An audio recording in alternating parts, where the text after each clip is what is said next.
Hello everyone, my name is Jordan Gibson. I'm the President and CEO of the Southeast Kentucky Chamber of Commerce, and it's my privilege to welcome you here today to the Eastern Kentucky Regional Competition of the National Civics Bee. And you can clap.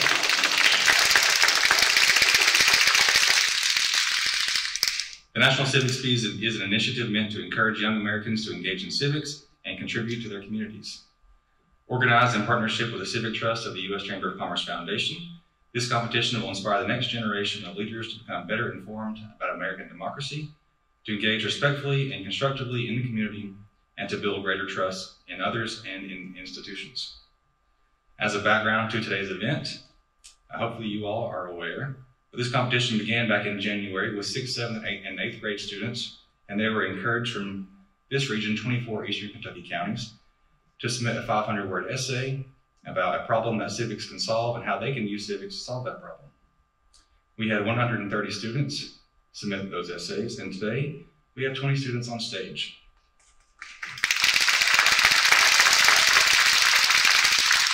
I will read through their names for you, and we are missing one who is sick and unable to attend today. We have Drew Akers, Carson Campbell, Kia Cecil, Haley Cook, Miranda Dillon, Javen Dotson, Luana Ellis, Ashton Hall, Hayden Hall, Rebecca Hall, Madison Hunt, who's not available today, Jiwoo Kim, Jack Lewis, Taryn Mead, Christine Sullivan, Skylar Tackett, Landon Thacker, Nisabeth Trimble, Isaac Ward, and Aaron Knott.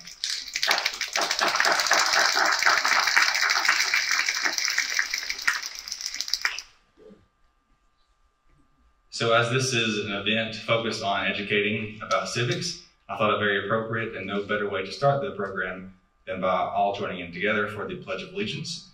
And I was ensured that we would have a flag to use today. So the Mayor of Prestonsburg, Les Stapleton, will lead us in the pledge. First off, I'd like to welcome everybody here to the Mountain Arts Center. The city runs the Mountain Arts Center along with a partnership with the Big Sandy Community Technical College. We have employees from both that work here. They do a wonderful job and they keep things rolling for us. If you would please stand, put your hand over your heart, face the flag. I pledge allegiance to the flag of the United States of America and to the republic for which it stands, one nation, under God, indivisible, with liberty and justice for all. We do live in the greatest country in the world.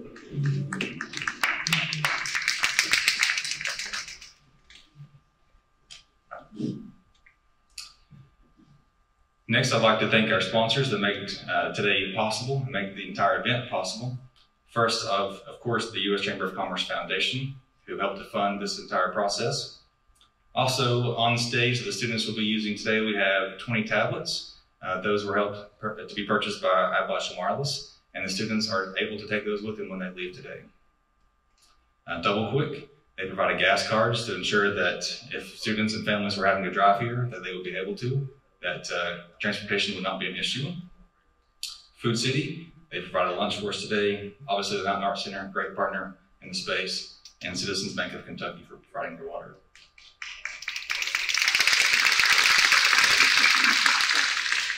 We have a few guest judges on stage with us today.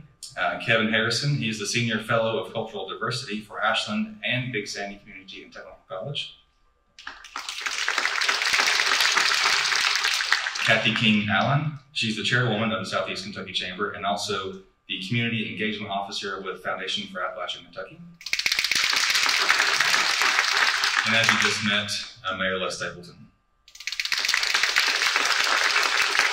Next, we would like to play a special welcome message for everyone before we get started. Hi, everyone. It's Andy. Brittany and I want to congratulate you, the incredible Kentucky students who made it to the second round of this year's National Civics Bee. This is an incredible accomplishment, and we recognize the hard work and dedication it took to get here. We hope each of you take pride in your work and how far you've come. Brittany and I are really proud of each of you. And it's exciting to know that Kentucky's future is so bright with leaders like you. Now, I also want to give a shout out to the teachers, mentors, parents, and loved ones out there supporting these kids. As parents ourselves, we know it takes a team effort, and we appreciate the support you've given these kids throughout their journey. It's so important that we teach Kentucky's youth how to be active members of their community so that they can lift up those around them and make a difference, and so that they can feel empowered to use their voice and have the confidence to lead. Congratulations, everyone, and good luck in the next round of the Bee. But just know you are already winners. Okay, next up, so as you know, the students will be competing on stage, but there's an opportunity for each of you to compete also if you would like to participate. The information is on the screen, joinmyquiz.com, and use this code 697978. So if you would like to participate along with the students, you can put that information in now. I'll give you a moment. And then we can find out if you were smarter than your kids.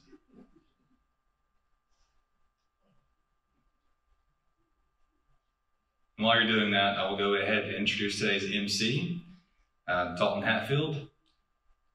Welcome him to the stage. He serves currently as the External Affairs Liaison with Appalachian Regional Healthcare, and he works to formulate public policy initiatives that drive ARH's mission and policy goals. And he regularly meets with government officials and policymakers at the state, local, and federal levels to advocate for ARH policy and healthcare initiatives here in Eastern Kentucky.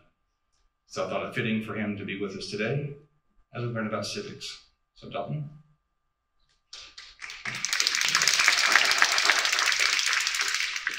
Thank you, Jordan. Thank you to the Southeast Kentucky Chamber of Commerce today for hosting this event.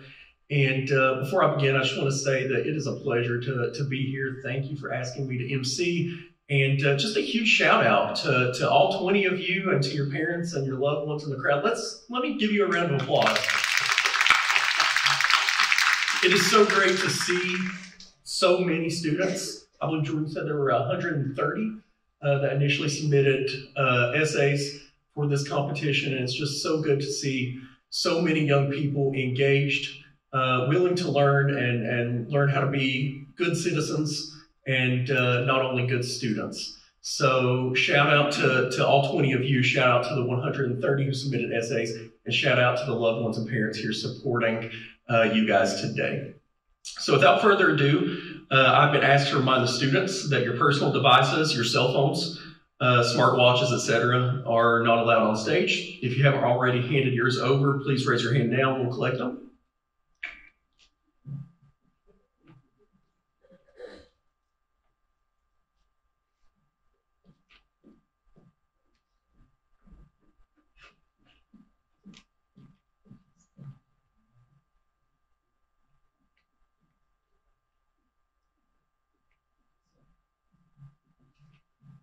And don't worry, I'll make sure Jordan gives those back at the end. So today's competition will include 3 rounds. In the first 2 rounds, you will answer civics-based quiz questions. You'll answer the same multiple choice questions within the allotted time. I'll read each question and answer aloud to you. The timer will not start until after I finish reading the question and the answer options. Each correct answer will receive 1 point. Incorrect answers and answers not submitted before the time runs out receive 0 points. Since you will not lose points for an incorrect answer, I encourage you to make your best guess and answer each question before time runs out. At different points during rounds 1 and 2, we'll display the leaderboard on the screen, and you'll be able to see which students are in the lead. The 5 students with the highest scores at the end of round 2 will advance to round 3. And students, during the quiz rounds, if you have technical issues or anything goes wrong at any time, please raise your hand right away so we can help you. We know everyone here will participate with integrity. Audience members will not call out answers, as tempting as it may be. And students will keep their eyes on their own tablets. So without further ado, is everyone ready to get started? Okay. We'll lead off round 1 then. Round 1 questions. Number 1, what is the term that refers to money which is minted or printed and can be used for debts, private and public?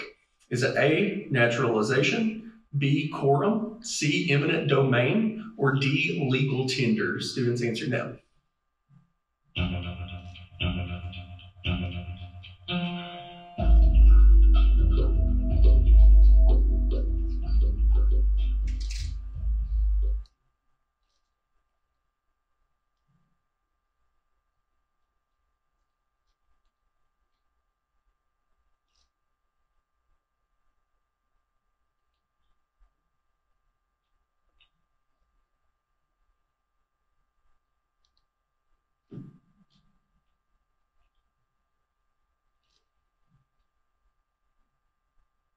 Okay, your 30 seconds is up. We'll move on to question number 2. In the United States, you have to be a citizen in order to blank. A, get a job. B, vote for Congress. C, drive a car. Or D, be treated at a hospital.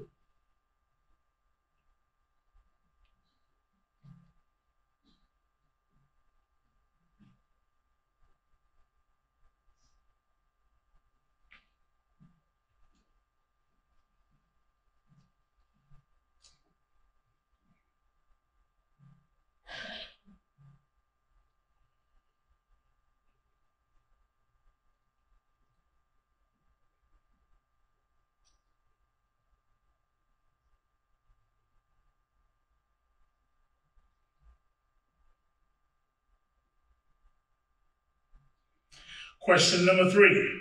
Which amendment said that the right to vote cannot be denied by race?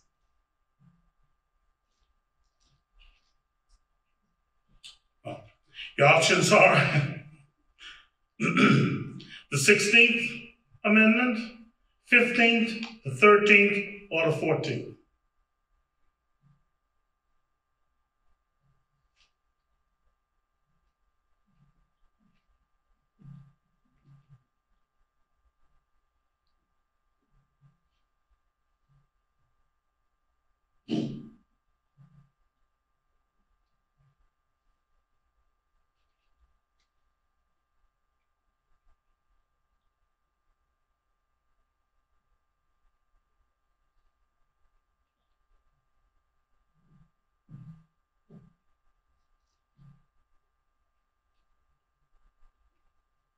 Okay, time is up. Question number 4.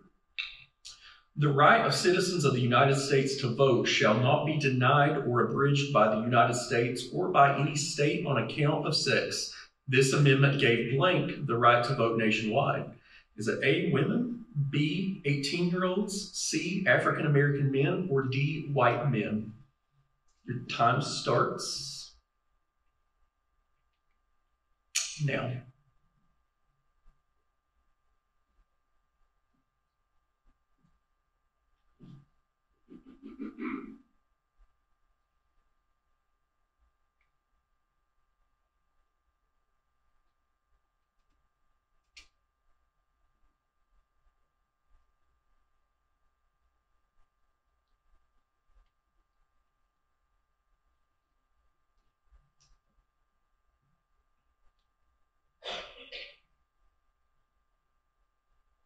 Okay, time is up. And question number 5. What are powers specifically given to Congress called?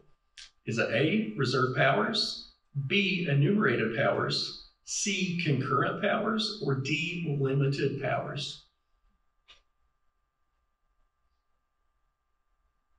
And your time starts now.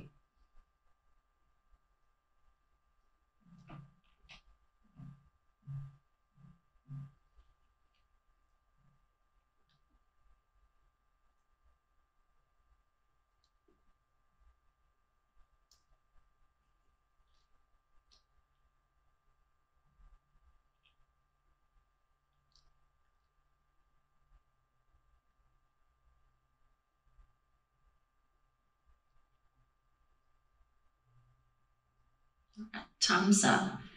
Question number 6. This non-governmental agency would likely distribute mosquito nets, vaccines, and medicine. A, NATO. B, OPEC. C, NAFTA. D, Doctors Without Borders.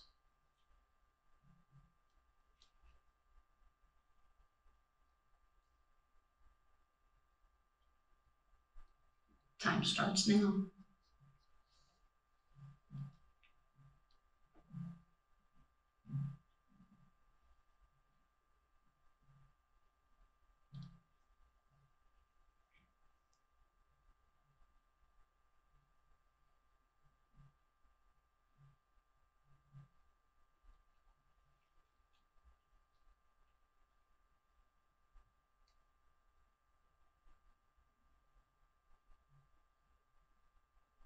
Okay, students, time is up. And question number 7. Whose rights are guaranteed by the Constitution and the Bill of Rights? Is it A, everyone, citizens and non-citizens living in the U.S.? B, natural-born citizens? C, citizens of the United States? Or D, people living in North America? And your time starts now.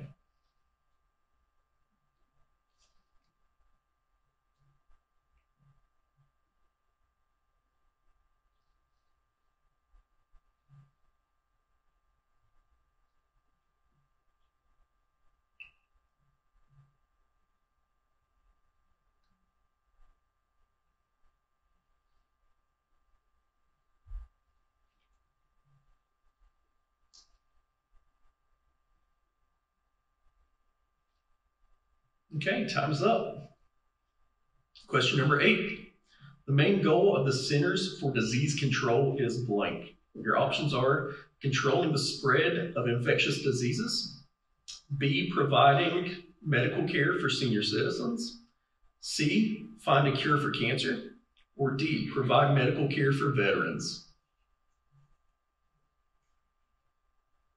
And your time starts now.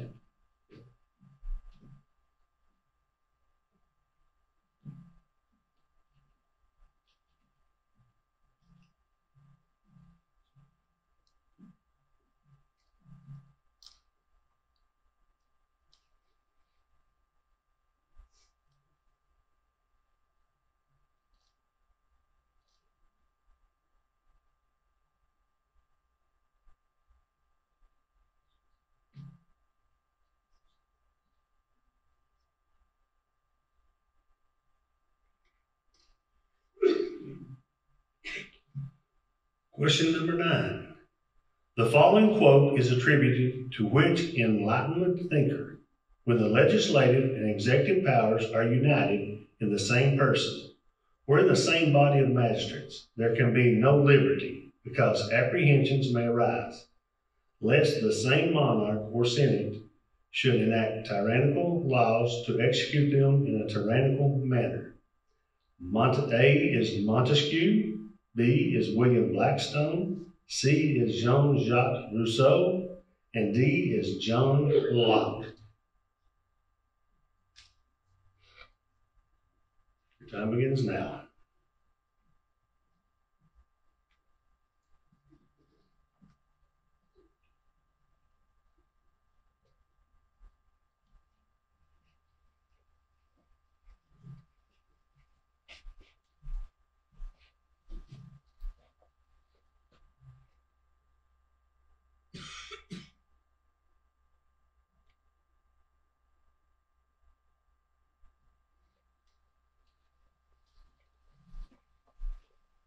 Students, your time is up, and we will move on to the final question of round 1. The question is, there are 4 amendments to the Constitution that increase suffrage. This is one of them.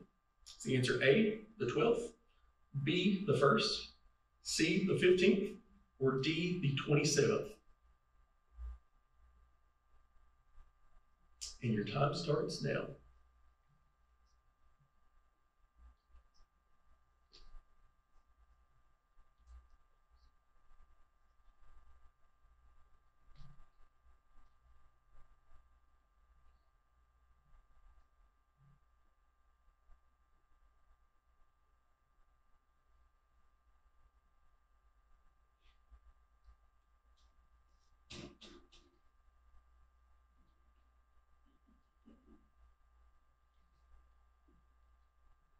Okay, students, your time is up on that question. And that concludes round 1. believe that we have the leaderboard is posted on these screens above us, so you can see who is in the lead.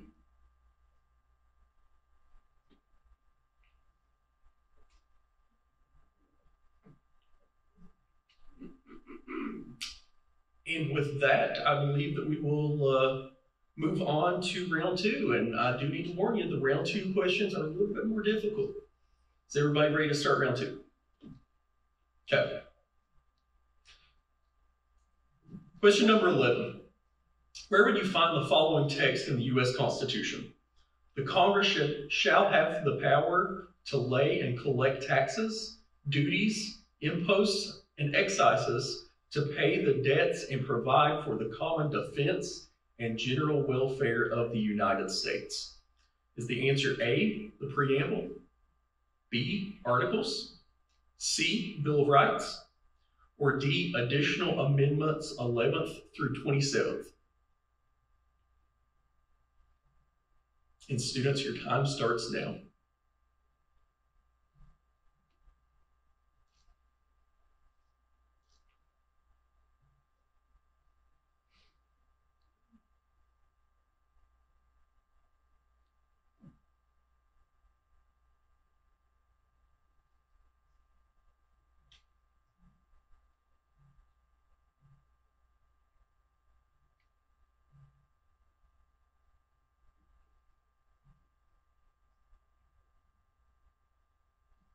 Okay, your time is up. Moving on to question number 12.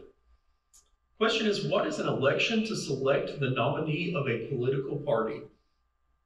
Answer options are A, inauguration, B, general election, C, primary, or D, convention.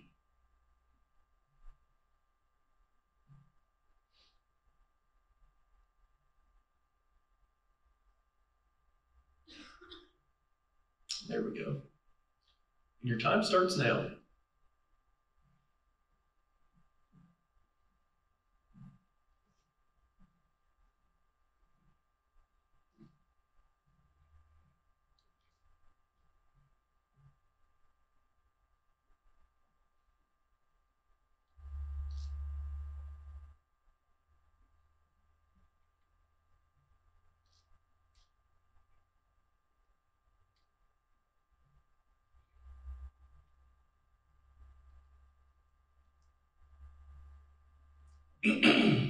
Question 13. What is a Congressional Select Committee? A committee made up of members of the Congress, the Cabinet, and the Supreme Court. B, congressmen selected by the President. C, a closed meeting of congressional leaders. D, a committee appointed for a specific purpose, often for a limited time.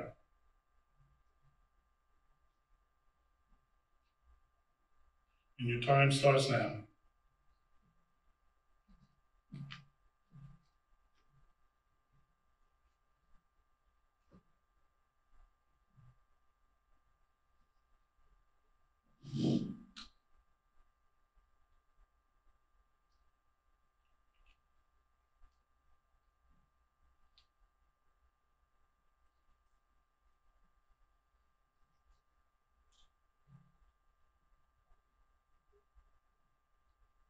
Okay, students, your time is up, and we'll move on to question number 14. Where do you find the following text in the U.S. Constitution? The senators and representatives shall, in all cases except treason, felony, and breach of the peace, be privileged from arrest during their attendance at the session of their respective houses and in going to and returning from the same. Your answer options are A, Article 3, B, Article 1, C, Article 2, or D, the First Amendment. Your time starts now.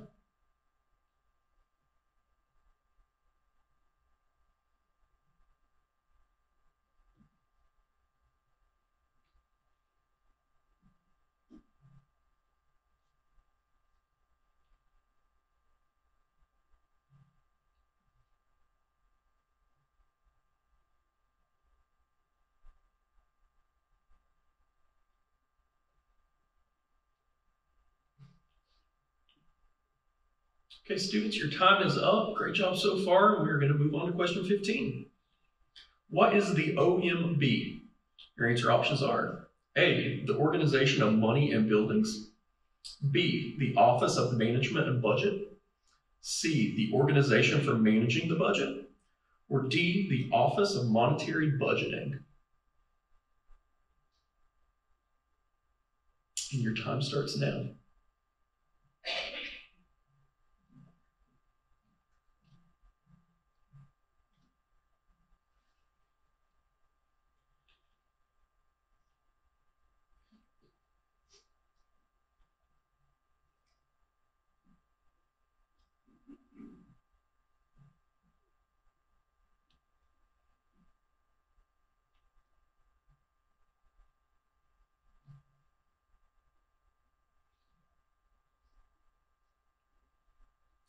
Time is up.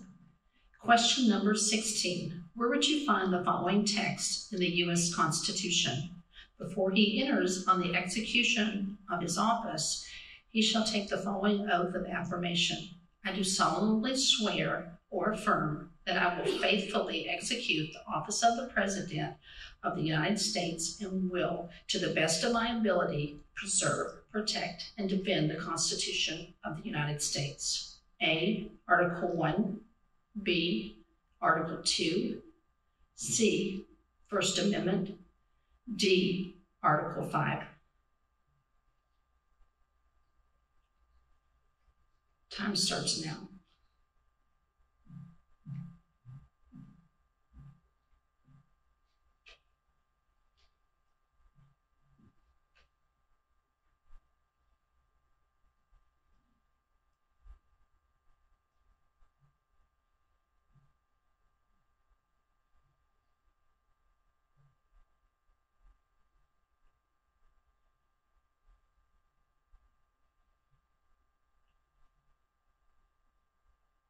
Okay, students, your time is up. Question number 17.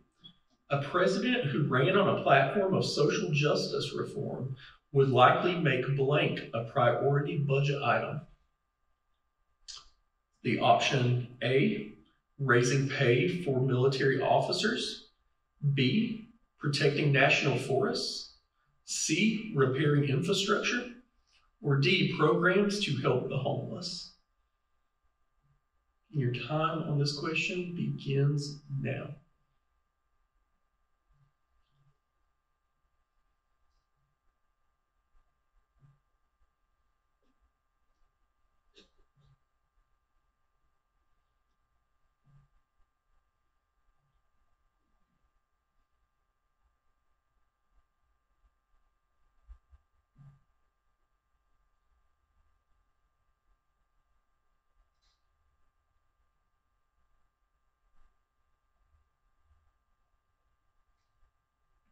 Okay, your time is up.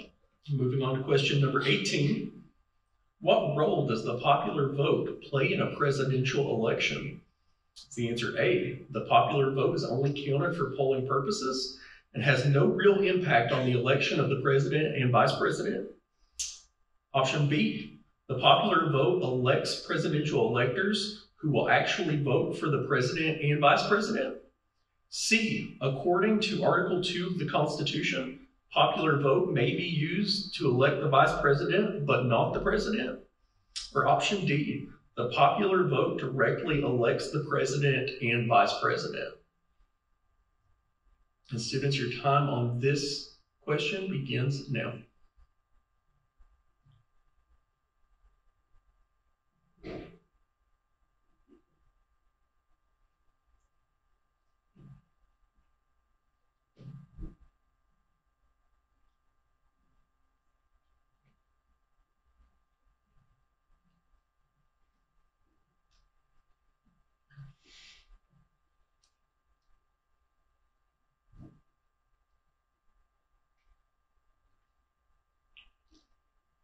Your time is up. Question number 19. The Green Party brings attention to environmental and social justice issues. They are considered a or an blank party. Your answers are A, Democratic, B, Republican, C, major, or D, ideological? Your time starts now.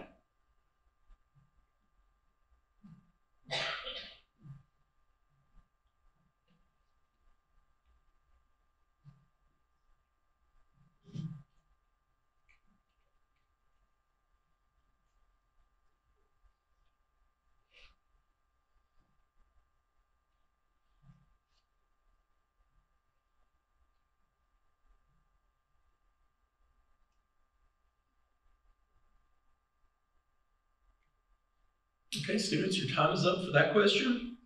And we'll move on to the final question of round 2. Question number 20. Why are straw polls biased and not representative sampling? Option A, participants have to be over the age of 18.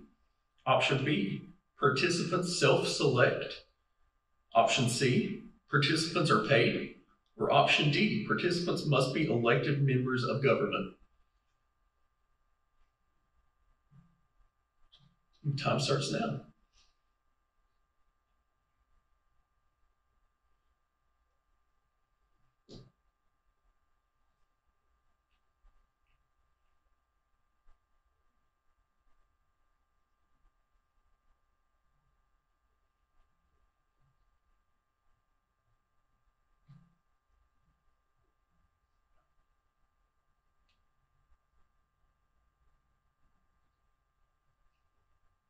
Okay, students, your time is up, and all of you can take a big, deep breath because that concludes round 2. Let's give these folks a round of applause. We will now go to our leaderboard.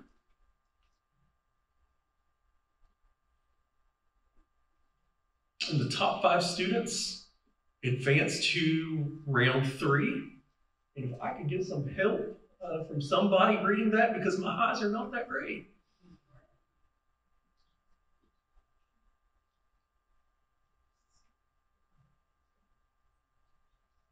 Okay, I think, okay, we're zooming in so I can see it. Oh, okay. In first place, currently advancing to round 3 is Javen. In second place is Jiwoo. Taryn is in third, and it looks like Taryn is in a tie with Landon. So both of us advance to next round. And it looks like it was another tie with Miranda at 52% accuracy. And let's see, those are our top 5. So congratulations to those 5. You're advancing to round 3. And I just have to say that all 20 of you, no matter how many questions you answered right, you all did better than me or Mayor Stapleton would have done. Okay, so give yourselves a round of applause for making it today. Okay, so as I said, congratulations to everyone who made today's competition. It's a big deal, and you should all be proud of yourselves, and your teachers and parents should be proud as well. So congratulations. And now we're going to break for a 30-minute intermission for our students to eat lunch and to allow our 5 finalists advancing to round 3 to prepare. So without further ado, I believe we're breaking for lunch, and that is sponsored by Food City. Okay, everybody, welcome back. Hope everybody had a good lunch. And again, thanks to Food City for providing. And congratulations. Before we get started, let's go ahead and give a round of applause for these 5 finalists. How impressive, right? How impressive. Congratulations, guys. And without further ado, we will begin round 3. So the rules for round 3 are as follows. The remaining students have been given the note cards they brought as prep. Each student will provide a 3-sentence summary of their essay topic, and each student will receive questions from the judges and will have 3 minutes to answer each question. I'll serve as the timekeeper, and I will provide each student with a signal note for 30 seconds remaining in their 3-minute answer window. Also have a 1-minute sign as well, I believe. So I'll hold it up at whenever you have 1 minute remaining, and then whenever you have 30 seconds remaining.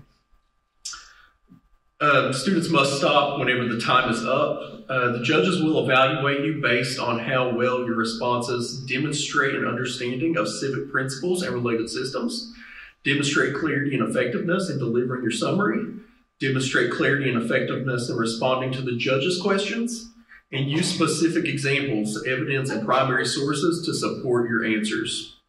At the end of round 3, the judges will add their scores to the students' totals from round 1 and 2 for a cumulative score. The students with the 3 highest scores will be named first, second, and third place winners. Judges, are you ready? Yes. Okay. Students, are you ready? Okay, great. So I believe we will begin in alphabetical order. And first, I want to call Miranda Dillon up, and we will give the podium to Miranda for her summary and then for judges' questions. 3 minutes.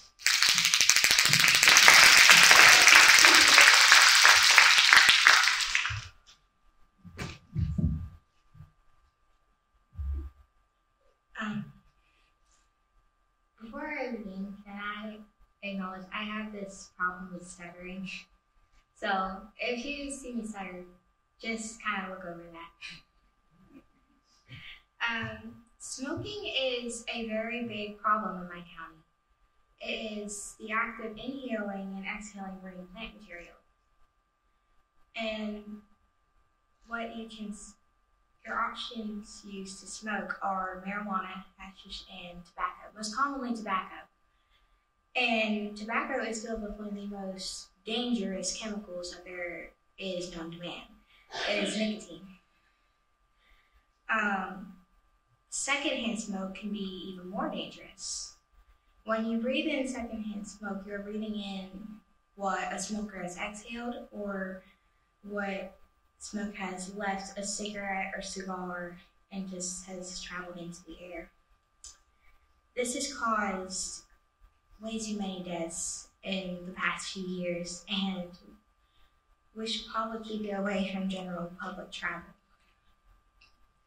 Nicotine is, again, I will say nicotine is very dangerous, and we really need to keep it away from young ones as well as older people. There are 3 deadly diseases that I'd like to give you as an example. COPD, emphysema, that is actually what killed my grandmother, and sudden infant death syndrome. I believe that we should make areas for people to smoke at least 20 feet away from entrances to buildings, because you can't quit smoking overnight. It takes about 2 months to quit smoking and about 2 weeks for symptoms to go away, at least. Last year, 480,000 people died from smoking in America. 41,280 people died from lung cancer and heart disease. That is combined by secondhand smoke. We must be at least 20 feet away from entrances when you smoke so that it doesn't drift into the building. And the way I believe we should carry out my idea to make smoking zones is I should talk to a city attorney to draw a resolution to make smoking areas 20 to 100 feet away from entrances. And then later I will present this to City Council for a vote.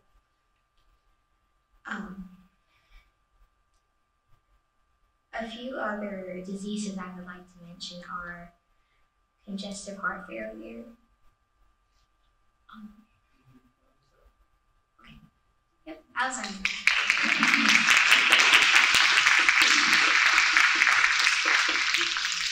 Maria, if you want to come back up, we'll just ask questions.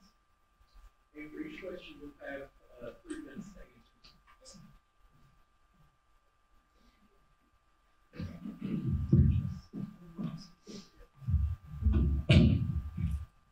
Thank you.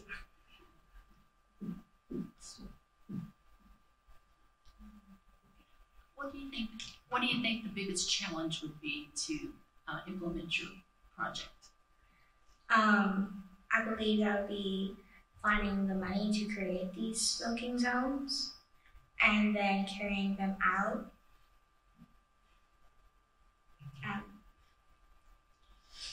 No questions to me. I do have one question. Would an easier way to begin how would you feel about starting with local businesses? See if they wanted to restrict smoking inside their businesses prior to going to the council. Basically build a foundation before you go to them. How would you feel about that? I'd actually feel good about that. I'm surprised I didn't think of that. Thank you. Thank you.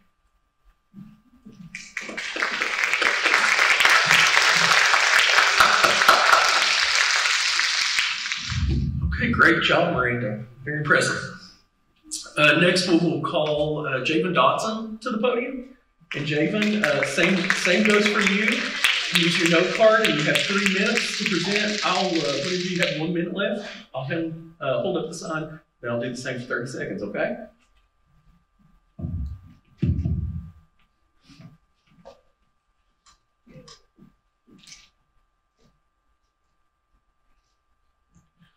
The problem that I found that, quite frankly, is scary in some ways is the lack of fortified infrastructure and a weak economy. I'm from Pike County, and ever since our coal business declined, there's been a lot of people out of jobs, and the economy's just been very, very weak. And I feel like most of that stems from a lack of fortified infrastructure. For those of you who don't know, infrastructure is basically anything related to the public goods. So if you were building highways, schools, a town hall perhaps, that's all under infrastructure. One of my primary sources that I used was an excerpt from the Articles of Confederation along the lines of lack of fortified infrastructure can lead to a crumbling governmental Congress, which means if your infrastructure is weak, then your government will fall with it. Because even though there are rights reserved for the citizens, if those citizens don't have the ability to come to those rights, then aren't the rights useless? So another one of my primary sources is about Lexington's income per capita compared to Pike's income per capita. Lexington's is $37,475 compared to Pikeville's $29,586. That's quite a large sum of difference. And also the infrastructure budget of these two cities, Lexington, $473 million, Pikeville, $58 million.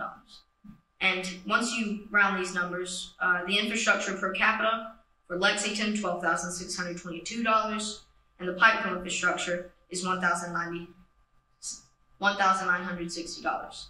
When you look at these numbers, you can tell that when there's not as much attention and money forked over towards the infrastructure, then your income per capita slides down too. And that makes it hard for people to receive basic things, for citizens to receive basic things. And transportation is also infrastructure, and that can lead to students not being able to go to school and receive the proper education. I would also like to talk about Ashland, Kentucky in the 1950s. They used a concept in which they would invest in shopping plazas, the local government, then they would receive that money and invest in infrastructure to attract factories. And once those factories came in, they would pay the manufacturing tax, giving more money and creating a better economy. I would like to end with a quote by Alexander Hamilton from one of the Federalist Papers. Society is a body, with the government as the head, yet all heads must have a neck to hold it up. To me, I believe that this neck is infrastructure. Without infrastructure, then the government will collapse.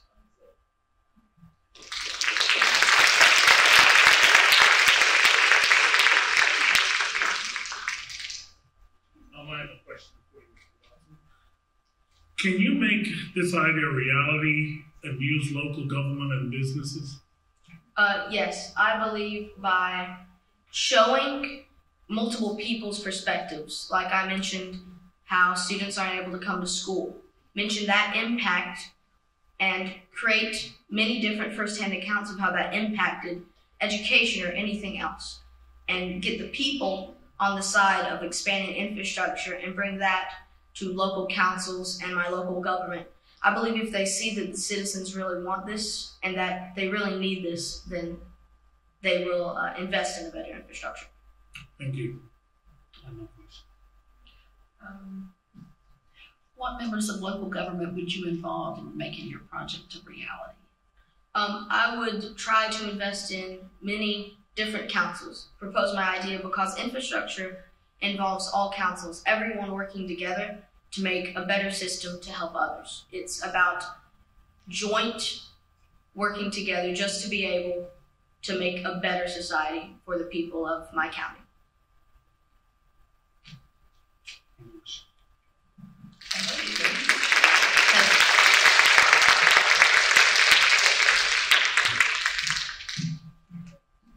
Great job, Javen. And as I said, we're going in alphabetical order. So next we will have Ji-Woo Kim come to the podium. And again, you've got 3 minutes, and I will hold up a sign at 1 minute remaining, and I'll hold up a sign at 30 seconds remaining. Let's see if I can. That should be a little bit better. Absolutely.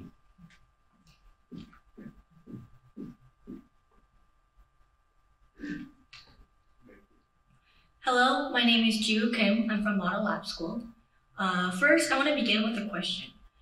How many of you use social media in some way? Snapchat, Discord, Facebook, Instagram? Just raise your hand. How many of you? Yeah, most of us. So I think we can all say that we spend a lot of time online on social media, and we make different social connections and interactions. We also learn the rights and obligations as US citizens, but we tend to drop those responsibilities in online communities. That is, we misbehave online. In my essay, Taking This Issue, I propose 1, teaching digital citizenship that emphasizes responsibility, and 2, enforcing timely regulations to manage the online environment in order to maintain safe, healthy, and respectful communities.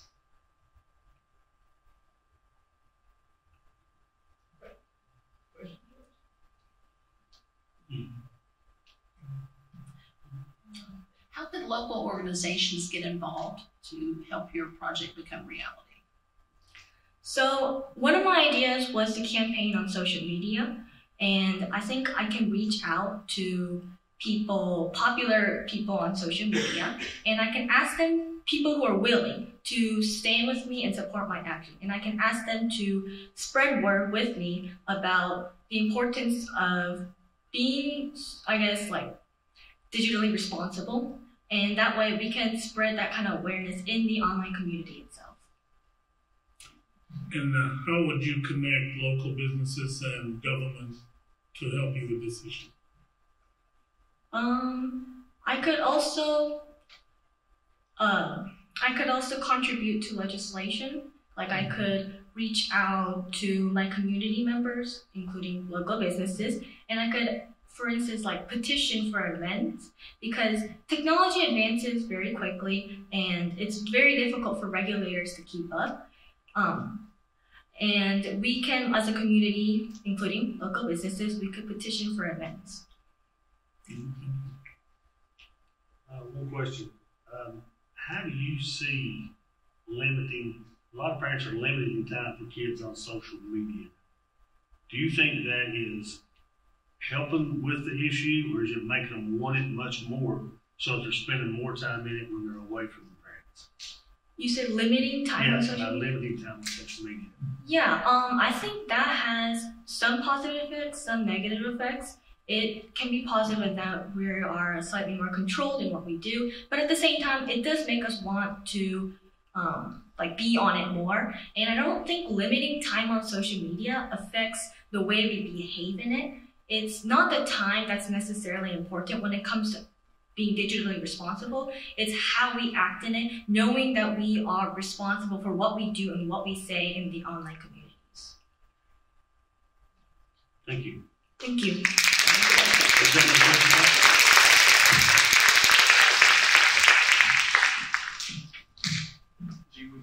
great job. Next, we will have Taryn Mead come to the podium. And Taryn, again, you've got 3 minutes. You can use your note card, and we'll have 3 minutes for answers some questions. Hi, my name is Taryn Mead. I live here in Floyd County, and I go to May Valley Elementary. So I'll begin now. Flooding is a consistent problem all throughout Eastern Kentucky, especially in my hometown, Martin. Our founding fathers allowed us to have inalienable rights, meaning the right to life, liberty, and the pursuit of happiness. An aspect of this includes the right to protect ourselves and our property. Citizens of Martin have subdued the effects of flooding by moving to new areas outside of floodplains, as well as getting help from other organizations to help those affected by flooding.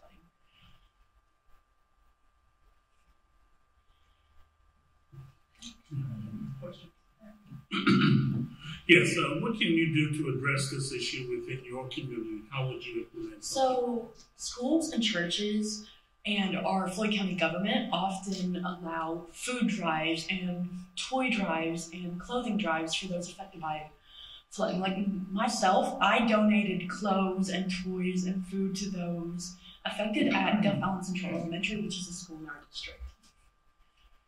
Thank you. Can you think of anyone that would oppose your idea? Would be against it?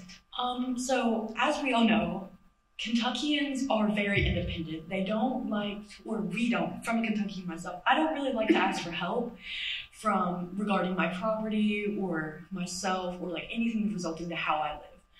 So I feel like some people may oppose, and so it's called New Martin, the area outside of the plains. They may be like, well, this is where I've lived my entire life. But there comes a time where you have to give in to preserve life and to preserve property and to preserve the life of everyone in a community.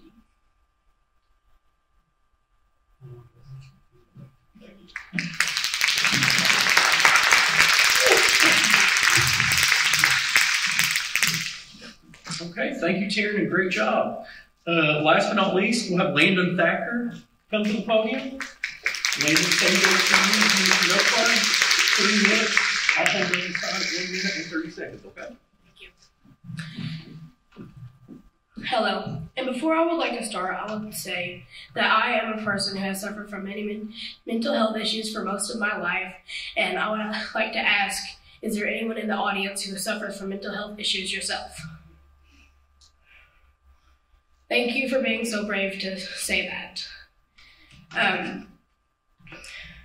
Although we have a few school-based therapists, we need more access to, because many people are different and are unique in their own self. And they need a therapist that fits their needs, and I believe that I need one that fits my needs too. With these additional therapists in our community, more students can gain the courage and wisdom to know when they are at a point of a desperate need of help, just as I was. I knew I needed help because for a point in my life, I was not able to leave my room because I was so depressed and I was afraid to go out in the world. And I decided to check myself into a mental hospital. And I believe if you're at a point of that in your life that you should try and find and talk to a counselor in your community to find a mental health place that can help you and figure out what you need to do. Thank you.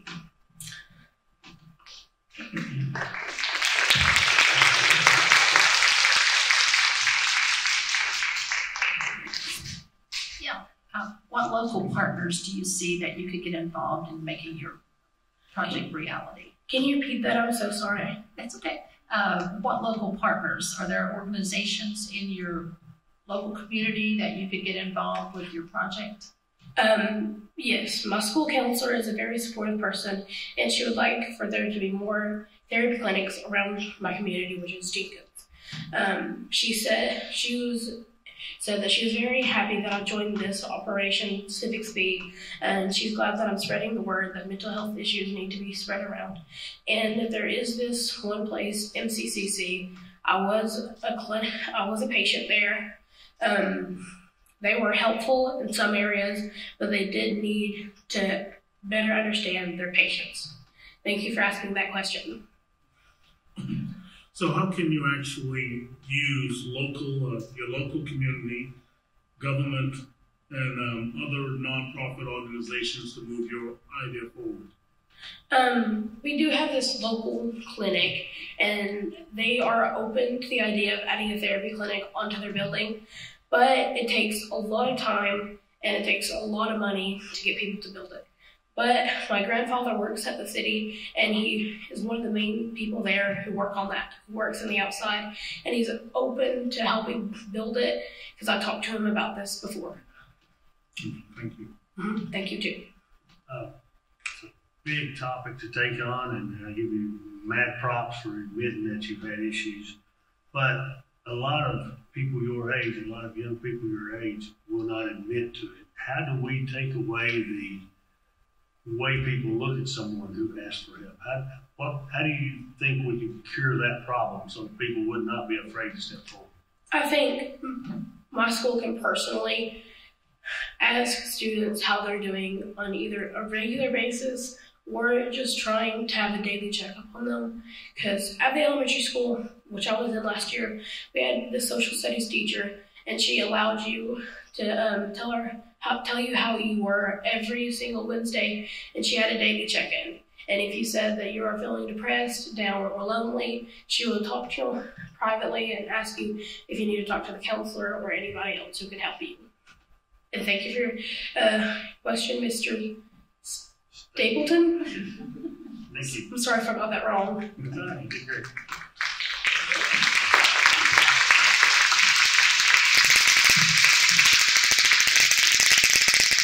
Ladies, thank you for that presentation and great job. So now we will give the judges a minute to calculate scores. Several minutes to calculate scores? Kathy, I know you're good at math. Come on. We'll give the judges a few minutes to calculate scores, and we will check back in to announce today's winners, okay? While our judges are deliberating backstage, we're going to go ahead and move forward with the presentation of certificates. And I think Jordan will be handing those out with a medal.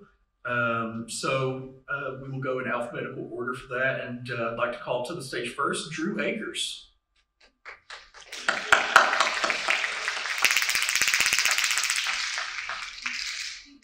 Okay. And so next we'll call up Carson Campbell. Carson?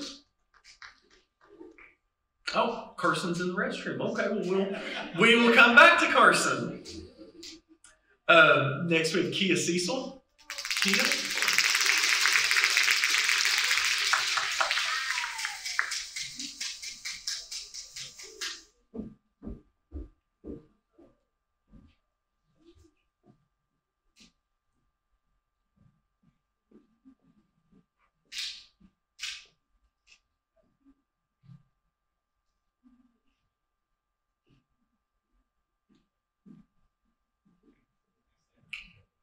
Okay, next we have Haley Cook.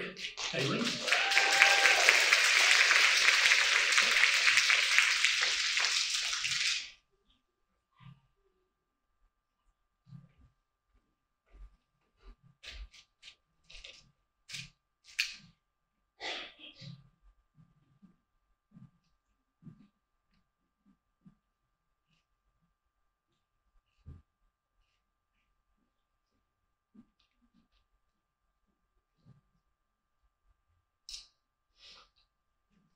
Okay, Miranda Dodson. Miranda. Dylan? Okay. Miranda Dillon, sorry about that. I thought there was a typo here, but it was just me.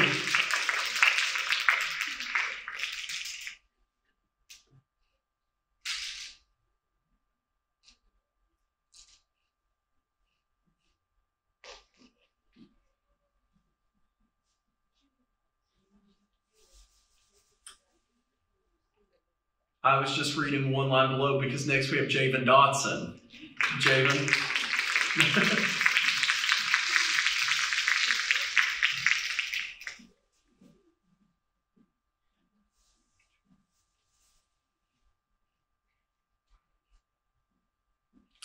Joanna Ellis.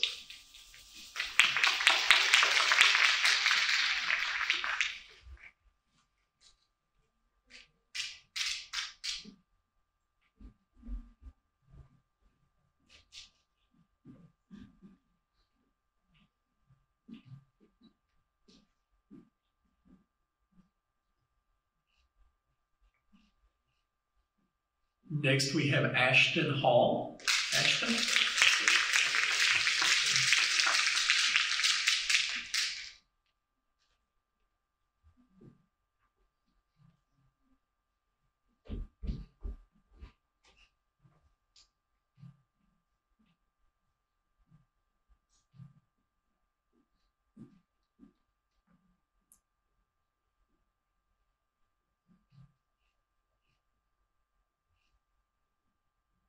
And up next, we have Caden Hall. Caden.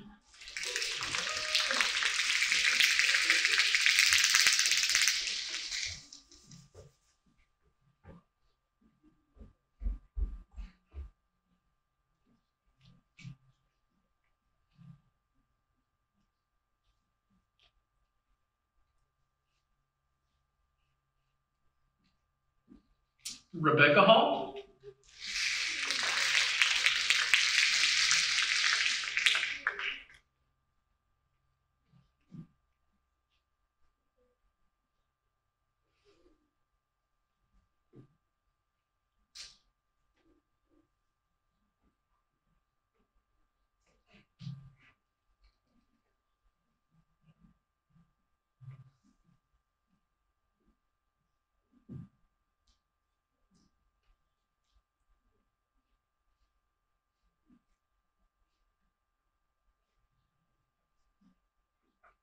Next, we have Jiwoo Kim.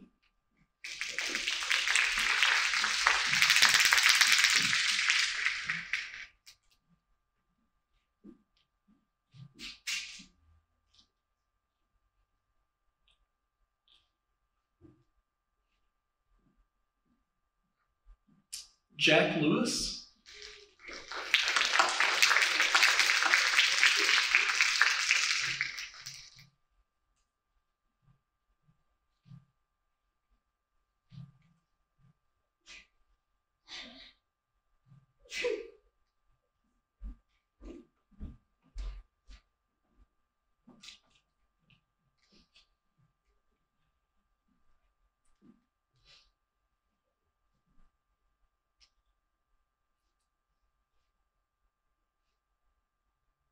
Next, we have Taryn Mead.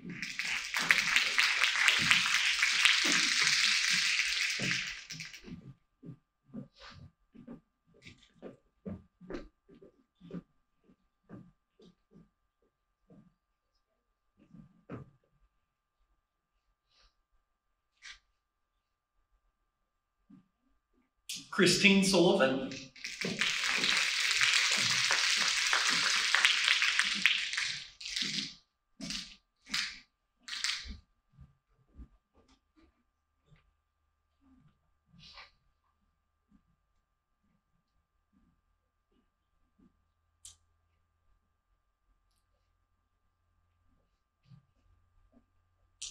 Skylar Tackett.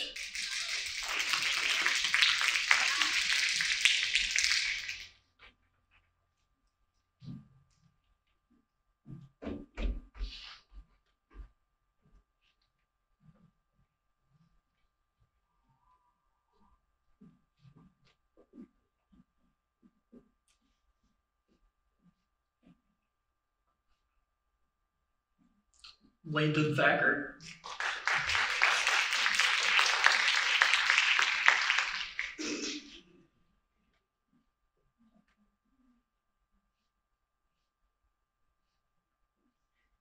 Anisabeth Trimble.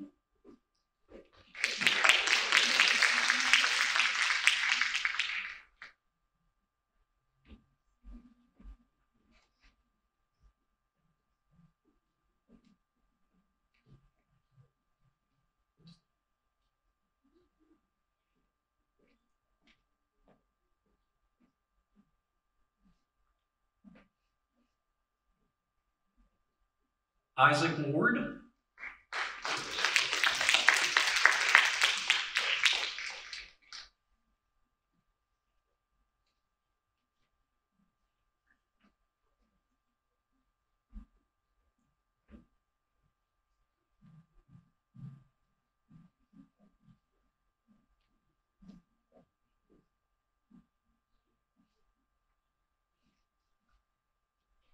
Autumn Yount.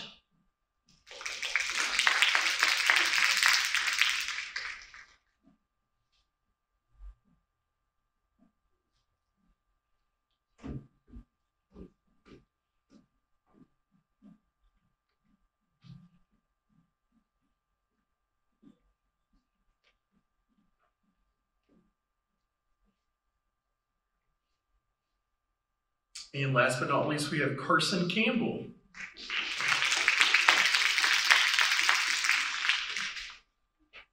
I do want to recognize that there were 9 schools from the Eastern Kentucky region represented here today. Betsy Lane Elementary, Elliott County Middle School, Jenkins Middle High School, May Valley Elementary, Model Laboratory, Pikeville Independent Elementary, Raceland Worthington Elementary, Valley Elementary, and Moorfield Elementary. So big shout out to those teachers, those educators at those schools.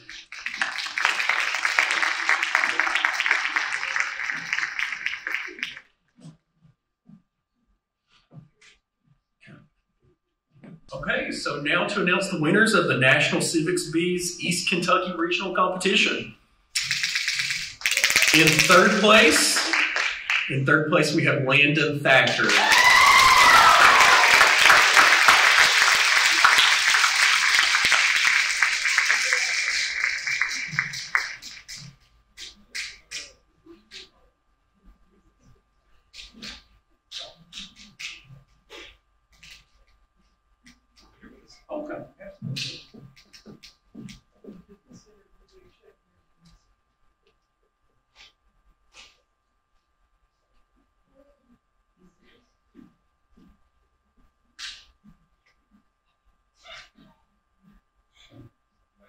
Okay.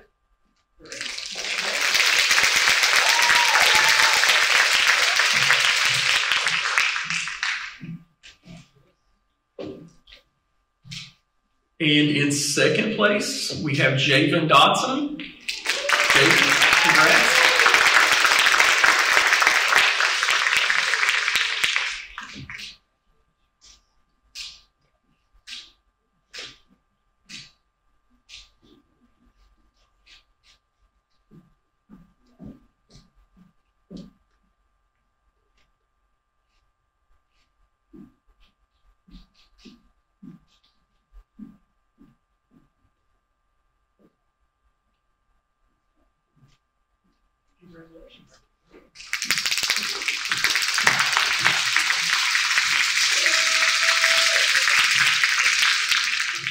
And today's champion in first place is Ji-Woo Kim. Congratulations.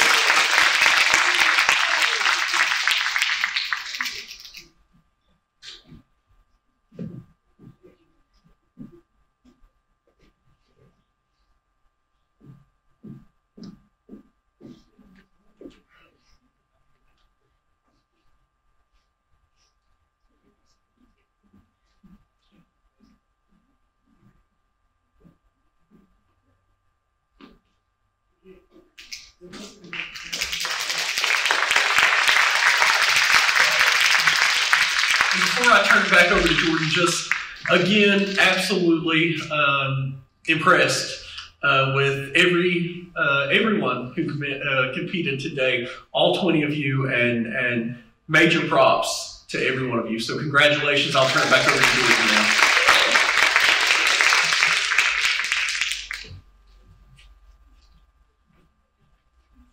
How about one more round of applause for everybody?